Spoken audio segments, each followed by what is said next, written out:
Welcome all, this is Josh. You've seen some of his amazing journey so far, so now we're going to break down how he got this incredible transformation.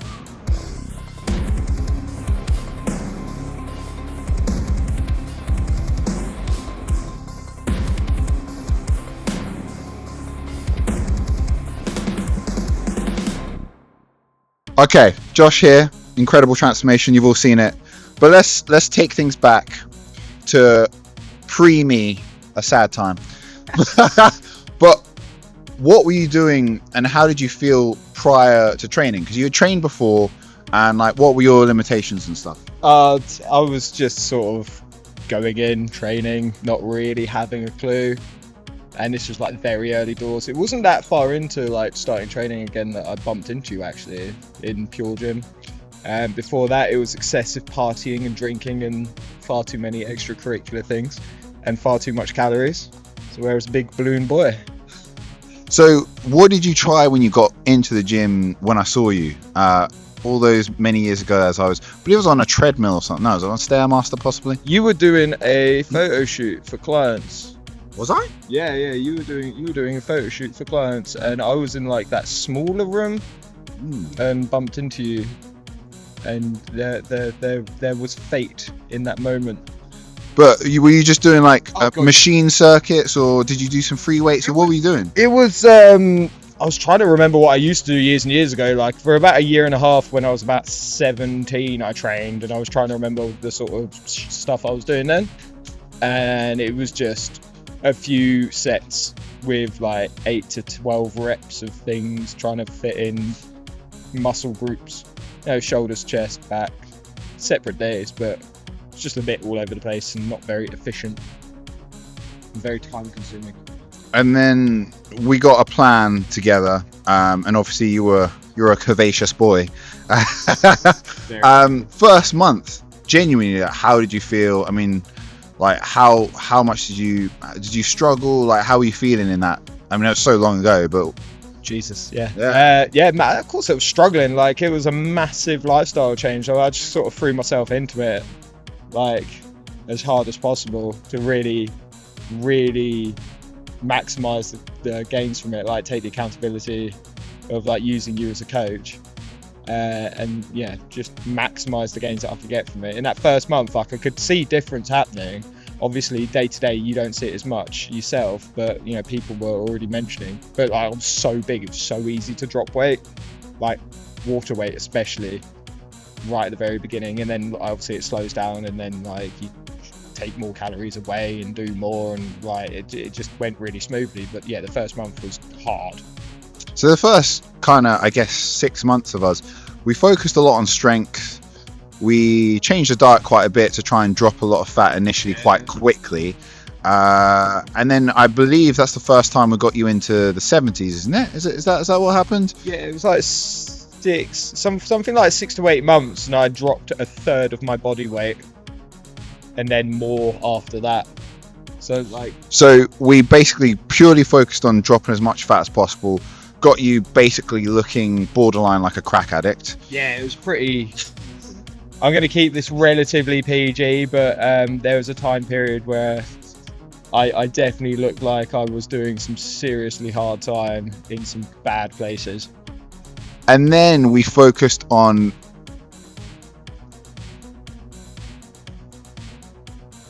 gaining as much muscle as possible.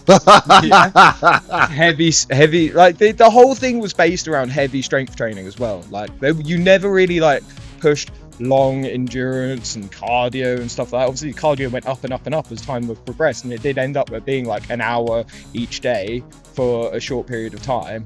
But like the actual training and the resistance training stuff was always focused on like lifting heavy, lower reps, and it worked for me the entire time. Like, yeah, other people prefer volume and stuff like that, but it's the same end result but different pathways. Yeah, so we definitely went for more of a low volume approach rather than high volume, but that ultimately is personal preference. We've experimented with high volume, and it's okay. Are not stamina is terrible, so it doesn't work so well for me. And then we've titrated cardio in and out like really high, but I guess now the best thing that we're doing is keeping a level of cardio in just so you stay leaner? Yeah, and for the heart health as well. You know, there's no point just binning cardio off entirely. Like anyone who's like, I'm not like a professional in the like field of like muscle gain and muscle loss and stuff, but anyone who's saying, you know, doing 20 minutes of cardio post every workout, you're going to lose like significant muscle mass, just fucking lazy idiot. Like, just have some heart health, like especially if you like got an office job or something like that and you don't move around that much, like throw a bit of cardio in, like treat your heart. It will thank you in the long run. So let me take you back again. Like, what was that mindset where there's a moment in everyone's lives where they want to make a change? Because prior to that, you were relatively, well, were you happy with your lifestyle prior to the gym? Like, what made you want to get jacked now? I was happy in a different way, not in the sense that like my overall day-to-day like happiness was higher, but like there would be times at like weekends, especially weekends, when I did party quite hard and it was fun and I wouldn't change it for the world. But it was time to like grow up a bit and get healthy. I had a lot of friends that said like one New Year's Eve they were going to make a pact to start going to the gym though, so I was the only one that was there. I was like, screw that. But then I ended up doing it, and it was the right time for me to like lose weight. I wanted to walk upstairs again without feeling pained, or like at least hurting in the heart. Now it's pain in my knees from squatting really heavy, which is a fun pain. But like my heart hurt. Like there was days, like I would have days on end, like a run of days where I had pain in my chest, in my heart. And it was like, just kind of ignore it until it's a really, really bad issue, and then realize actually that's probably not something I should ignore. So, you know, that was a factor. Like having a snowball fight, but somehow sweating. You know, I wanted to stop that. That was nice. You know, just drop in all the fat, dude. Like life like improved massively. Like my confidence was through the roof. I was able to change job and have a more social job. Like I'm way more of a people person now. Like I'm so happy to talk to people. I feel better in the day-to-day. Like just baseline level of happiness is just so much higher than what it was previously. Like you wake up fat and miserable, you slept really bad, you've eaten really bad, you feel like shit, you go to work, it's horrible, you come home, and then at the weekend you blow it all out like by going out and partying, and that's really fun, but then you're like stealing 3 days of happiness from that, so you're just in this constant deficit of sadness. But now it's just a baseline of like happy, which is really nice. Rambled a bit there. So now we've had multiple diet phases. So to break it down, each time we've dieted, we've got you lean, done a rebound phase, muscle building phase, and just repeated this. But the rebound phase is super tricky, and that's the post-diet phase where both of us enjoy the food. We enjoy the food a bit too much.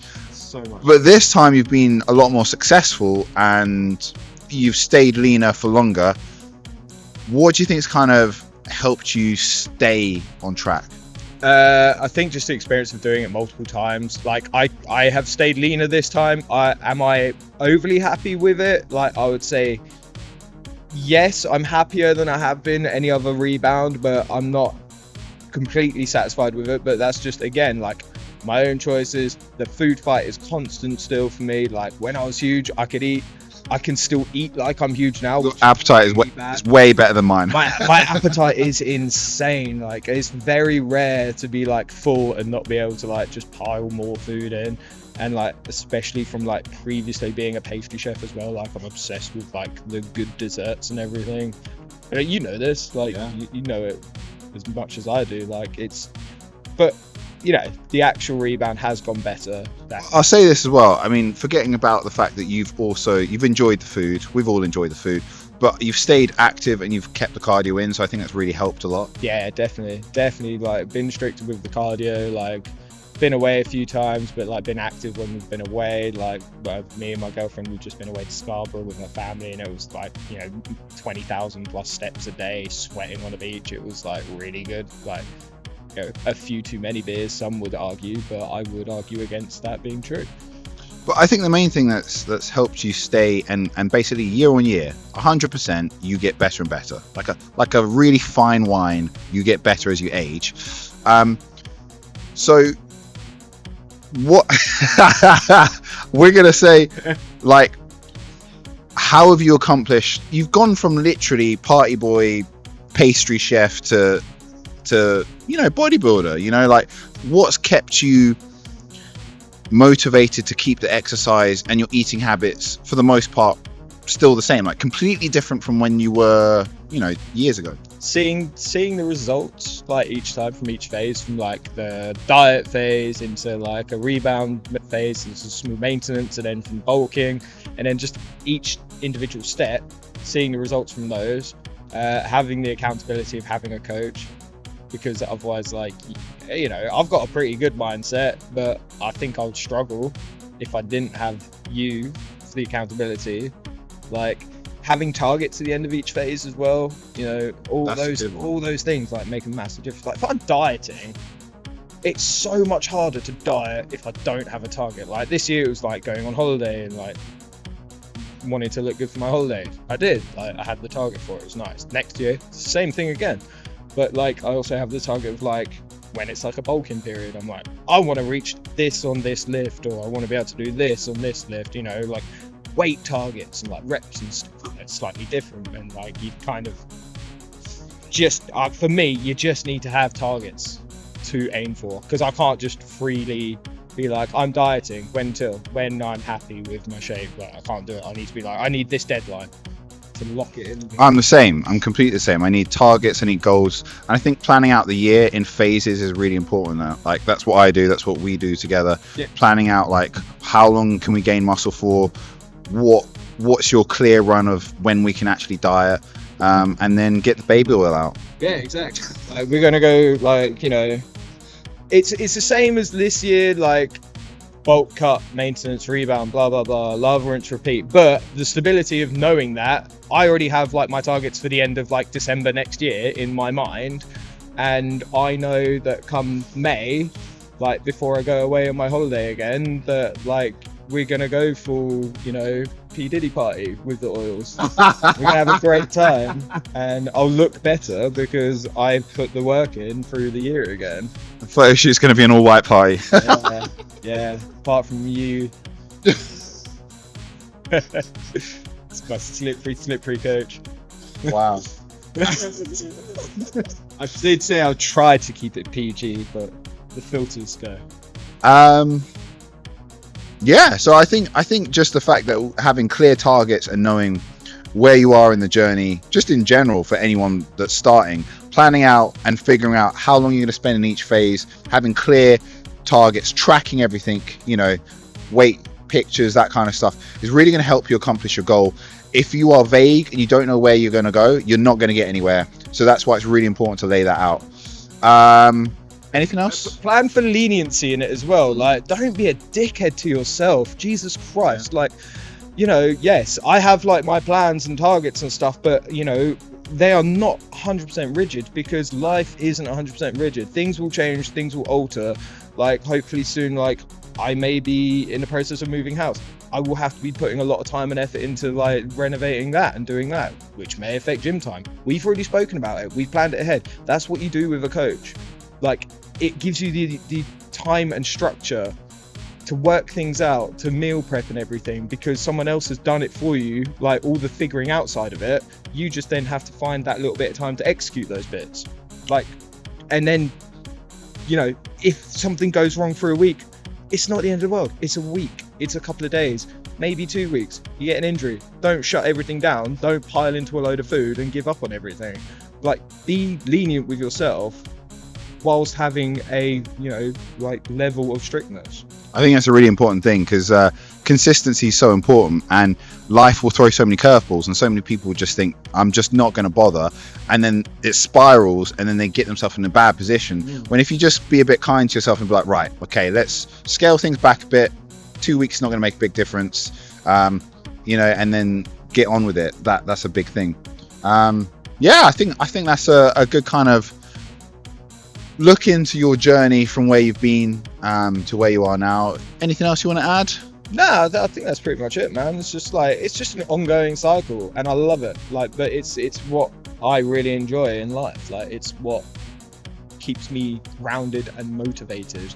because like it's also the mental aspect of it all. Like if I don't train, yes, like there'll be periods of time where I can't train for a few days because of X, Y, Z, or I'm going away for holiday and I've earned that holiday, fine, or I've got an injury. You just have to get your head into it. But you working out through the week, that's like, you know, it mentally gets me prepared for the days ahead and stuff like that. If I didn't train, I would be a skinny, fat, horrible human being. If I didn't train, I would be a human beluga whale. You'd have some great tips.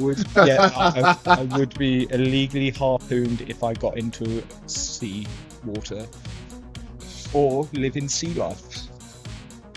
Well, stay tuned for more breakdowns. If you like that, please like, subscribe, comment, and we will be delving into more journeys of how we get things done. So thank you, Josh. No worries, thank you.